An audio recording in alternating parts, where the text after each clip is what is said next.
warahmatullahi wabarakatuh. Alhamdulillahi rabbil alamin wa bihi nasta'inu ala umuri dunya waddin. Asyhadu an la ilaha illallah wahdahu la syarika lah wa asyhadu anna Muhammadan abduhu wa rasuluh. Usolli wa usallimu ala Muhammadin wa ala alihi wa ashabihi ajma'in, amma ba'd. Faqala ta'ala fi kitabil karim, a'udzu billahi minasyaitonir rajim. Bismillahirrahmanirrahim. Wal 'ashri innal insana lafi khusr illa alladzina amanu wa 'amilus solihati wa tawasaw bil haqq wa tawasaw bil haqqi wa tawasaw bis sabr. Sadaqallah. Bapak Ibu yang saya hormati, mungkin banyak yang ngantuk,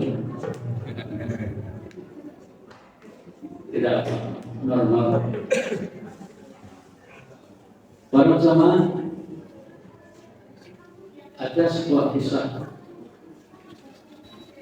dialog antara seorang ulama dengan orang yang sudah mulai tua. Ulama ini bernama Al-Fudail bin Iyad. Suatu saat bin Iyad ini ketemu dengan seseorang, lalu bertanya, "Tuan, panjenengan ini sekarang sudah berapa usianya?" Orang ini menjawab, "Sekarang usia saya 60 tahun." "Oh, kalau begitu berarti perjalanan hidup Anda ini sudah lama dan sebentar lagi akan sampai." Ketika sang ulama mengatakan itu, orang tadi malah mengucap, "Inna lillahi wa inna ilaihi raji'un." Agak kaget si ulama ini. Belum sampai kok mengucapkan itu. Apa maksudnya bacaan yang Anda ucapkan? Para jamaah, orang tadi kemudian menyadari bahwa dia belum paham makna sebenarnya tentang bacaan Inna lillahi wa inna ilaihi raji'un. Kemudian orang tadi minta kepada sang ulama ini untuk menjelaskan. "Tolong Tuhan jelaskan kepada saya apa sebenarnya makna kandungan dalam bacaan Inna lillahi wa inna ilaihi raji'un." Baiklah, begini. Ketika seseorang mengucapkan Inna lillahi wa inna ilaihi raji'un, itu artinya sebuah pengakuan bahwa dirinya adalah milik Allah dan kelak akan kembali kepada Allah. Ketika seseorang meyakini dan menyadari seperti itu, maka mestinya orang ini punya kesadaran lebih lanjut bahwa suatu saat akan dihadapkan kepada Allah Subhanahu. Kalau seseorang punya kesadaran seperti itu, seharusnya orang itu membekali dirinya atau menyiapkan bekal guna menjawab apapun yang akan ditanyakan oleh Allah Subhanahu. Para jamaah ketika dijelaskan seperti itu, kemudian orang ini merasa paham, tapi kemudian merasa berkecil hati karena selama ini bekal untuk nanti menghadap kepada Allah itu terasa sangat kurang. Kemudian si orang ini tanya pada sang ulama, "Wahai Tuhan, Sebaiknya apa yang harus aku lakukan dalam keadaan seperti ini? Ini para jamaah yang kita lakukan. Kata ulama ini sebenarnya gampang. Apa yang harus aku lakukan? Ulama mengatakan tuhsinu fima baqiya yughfaru laka ma madha wa ma baqiya.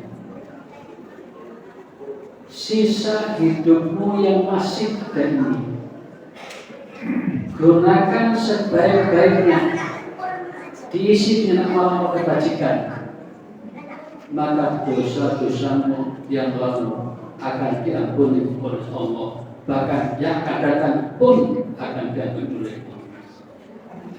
Tapi kalau kamu di sisa usia kamu ini masih saja kamu gunakan untuk kemaksiatan, untuk berbuat dosa, untuk melakukan hal yang tidak ada manfaatnya, maka kamu akan disiksa oleh Allah lantaran dosa kamu yang lalu dan juga dosa yang akan datang. Maka menangislah si orang, dan kemudian orang itu semakin menyadari bahwa memang selama ini bekal yang dia siapkan jauh dari itu.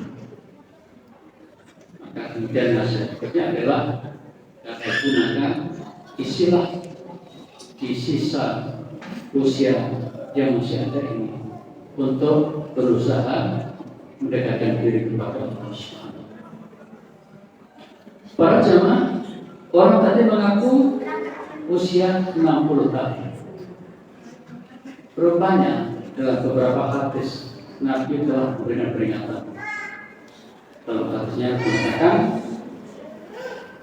barang siapa yang diberi umur 60 tahun, man atat alisitu nasana, faqad adzarallahu ilaihi. Maka orang yang sudah berusia 60-an itu tidak lagi diberikan dispensasi. Artinya kalau orang berusia SD setengah tua, mulai 50, 60 seterusnya itu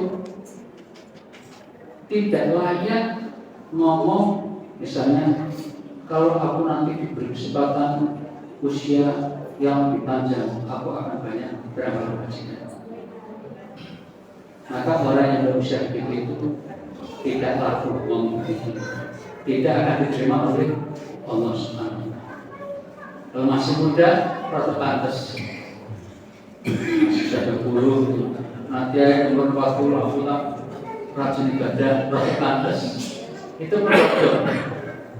Tetapi tetap saja tidak layak. Sebab ketika seseorang itu punya ungkapan seperti itu, tidak ada siapapun yang tahu umurnya berapa lama. Karena kadang orang masih muda sudah meninggal.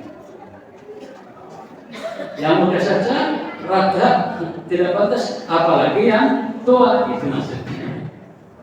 Jadi Nabi memberikan penegasan kalau orang berusia 40 tahun, kayak gitu hadisnya, 45 tahun, kemudian 50 tahun, nah yang saya baca ini 60 tahun. Siapa yang usianya sudah 60 tahun, maka orang itu tidak lagi diberikan dispensasi untuk alasan yang macam-macam. Artinya harus tidak ada pilihan, harus fokus mendekatkan diri kepada Allah Subhanahu. Para jamaah, usia 60 itu termasuk usia yang panjang. Saya sendiri dulu tidak membayangkan bisa sampai 60 tahun usia saya. Apalagi kakak saya sudah meninggal usia 31 tahun. Maka sebagai saudara bayangkan, wah gara-gara dulu kasih. Ternyata 2 kali lipat masih diberi kesempatan. Nah, para jamaah, semua orang di dunia ini sama pikiran yang normal. Apa itu? Ingin dipanjangkan usia. Ya kan? Ingin dipanjangkan usia. Karena itu untuk anak-anak yang punya tradisi ulang tahun, anak-anak itu doanya pasti itu panjang umurnya, panjang umurnya serta mulia. Ya. Itu wajib. Kalau nggak ada lagu itu, dianggap belum lengkap. Itu artinya bahwa setiap orang sebenarnya ingin agar usianya dipanjangkan. Di beberapa negara, salah satu tradisi untuk menghormati penguasa raja ada ucapan panjang. Mudah-mudahan sang raja dipanjangkan umurnya. Itu doa, termasuk doa wajib dari rakyat kepada sang raja. Itu yang bisa lihat di film Korea itu. Jadi semoga panjang umurnya kan. Nah, para jamaah, panjang umur itu relatif.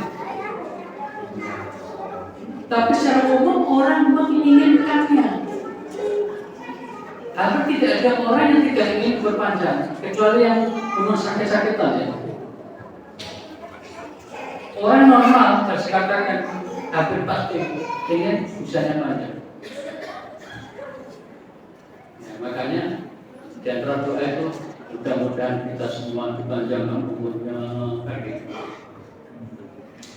Padahal para jamaah, umur panjang tidak menjamin orang itu bahagia. Umur panjang tidak menjamin orang itu senang.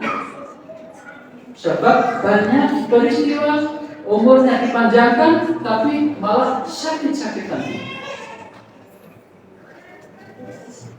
Saya punya teman banyak. Sakit tidak hanya hitungan pekan, bulan, bertahun-tahun. Sampai sekarang itu ada yang 5 tahun lebih sakit hanya biaya berlari. Sesekali duduk di kursi roda. Bayangkan, lebih dari 5 tahun. Mau mulai panjang seperti itu? Pasti tidak ini. Tapi itu kan ujian Allah pada yang bersangkutan.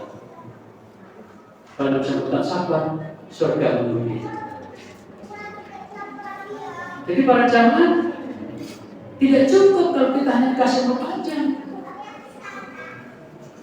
Lalu bagaimana? Kalau berdoa itu jangan hanya umur panjang, tetapi dikasih umur panjang dan dikasih kesehatan lahir batin. Bukan hanya lahir, juga batin. Sehingga waktu usia sudah tua, udah 70, udah 80, masih bisa ke masjid.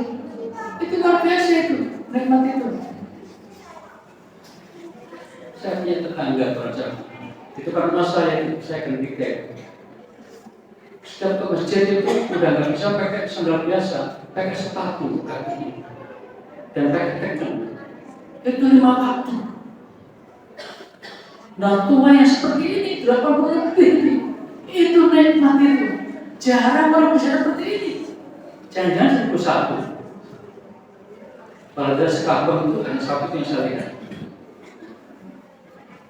Itu usia panjang dan insya Allah memberkahi hidupnya.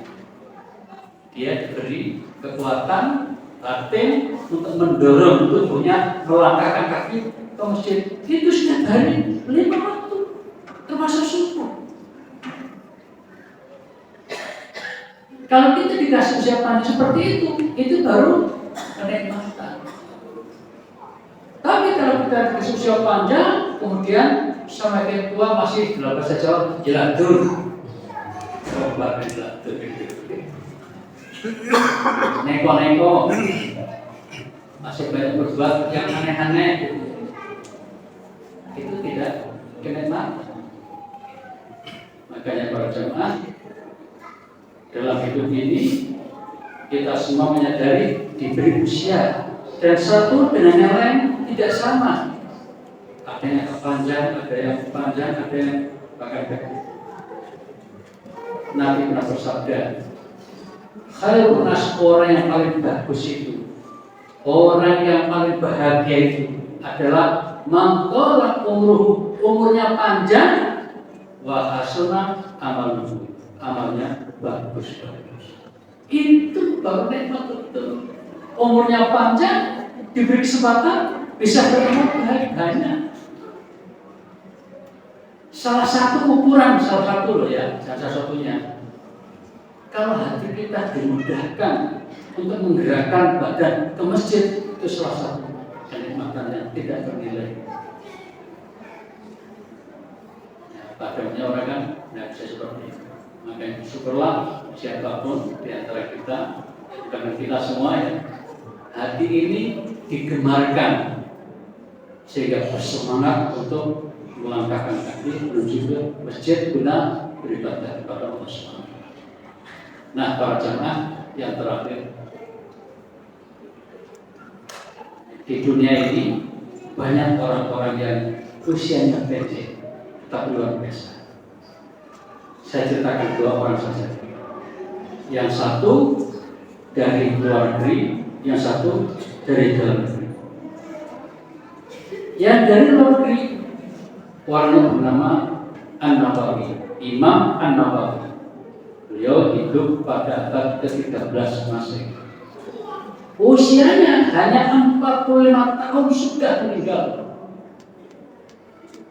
Tetapi orang yang namanya An-Nawawi ini tidak ada satupun ulama di dunia yang tidak kenal dia.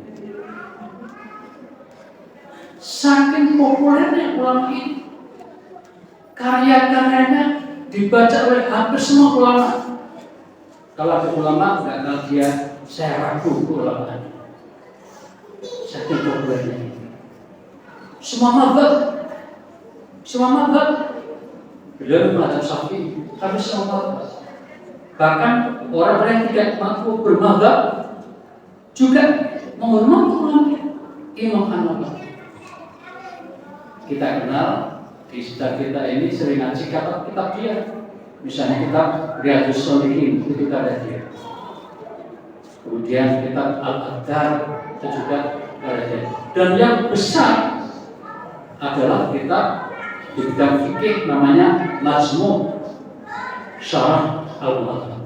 Itu kitab fikih yang berjilid-jilid. Mungkin kita nggak akan perlu bacanya itu, kecuali yang benar-benar menyimpangkan. Kemudian di bidang hadis namanya Syarah Sahih Muslim. Itu luar biasa. Usianya hanya 45 tahun,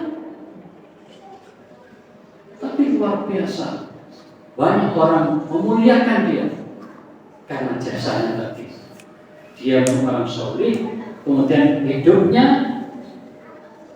diberikan untuk orang lain dengan menulis kitab yang tadi itu, sehingga banyak orang mengambil manfaat. Itu yang dari luar negeri.